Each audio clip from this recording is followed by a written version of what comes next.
long time now, there's been too much secrecy in this city. The old rules said that if there was a defensible argument for not disclosing something to the American people, then it should not be disclosed. That era is now over. Remember when President Obama claimed that his administration would be the most transparent in history? We have put in place the toughest ethics laws and toughest transparency rules of any administration in history. In history. Fast forward to today.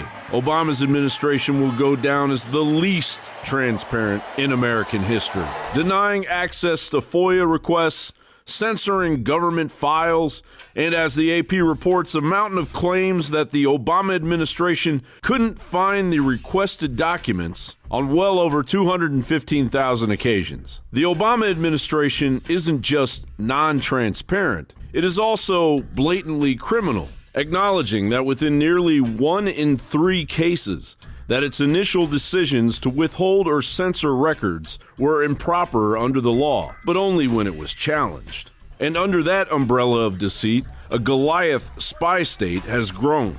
It may appear that Obama is a lame duck president, but while we were distracted with the erosion of our national security, President Obama recently penned a memo to ramp up an expansion of the sharing network of intercepted data of American citizens by the NSA. Last month, President Obama released his fiscal 2016 budget requests. Of course, the transparency concerning billions of dollars requested for the giant tax dollar sucking tick feeding on our Bill of Rights was missing.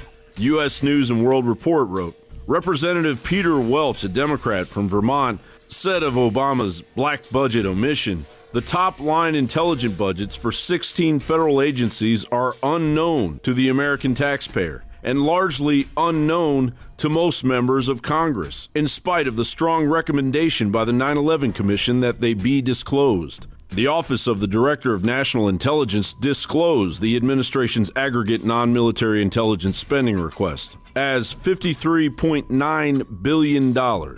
Up from $50.4 billion for fiscal year 2015. And of course, all those billions are doing very little to stop terror. As yet, once again, Haaretz reports that Belgian intelligence had a precise warning of the recent airport and subway attacks. But rather than protect our freedoms as a result of the Brussels-Belgium bombings, the TSA is incrementally expanding outside of the airport into all forms of mass transit, as a blanketed police state of Viper teams become the new norm at train stations, bus stations, and sporting events. Well, Wolf, the TSA is preparing to launch a specialized group, a specialized unit at airports in major cities, the so-called Viper teams. They use everything from bomb-sniffing dogs to advanced specialized screening. And although the federal government says there is no threat, when you look at the procedures we're seeing across the nation, it is clear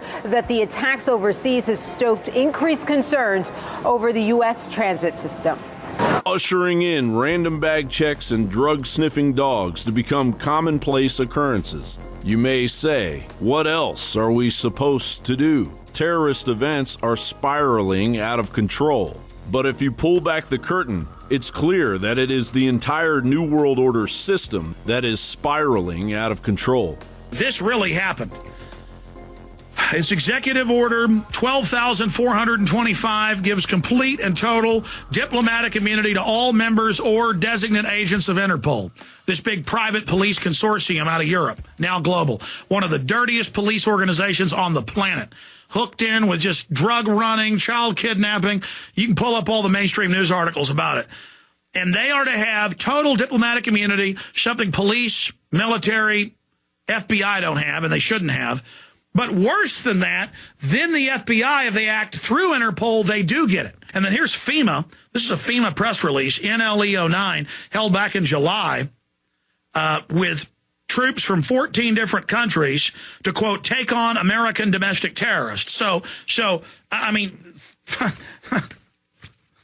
the Army War College teaches they're going to use foreign assets in America. I mean, they're actually getting the police and military ready through the threat fusion integration centers for foreign troops. Groups like ISIL can't destroy us. They can't defeat us. They don't produce anything. They're not an existential threat to us. Once your mind is enslaved, imprisoning your body is a simple task. Jon Bowne for Infowars.com.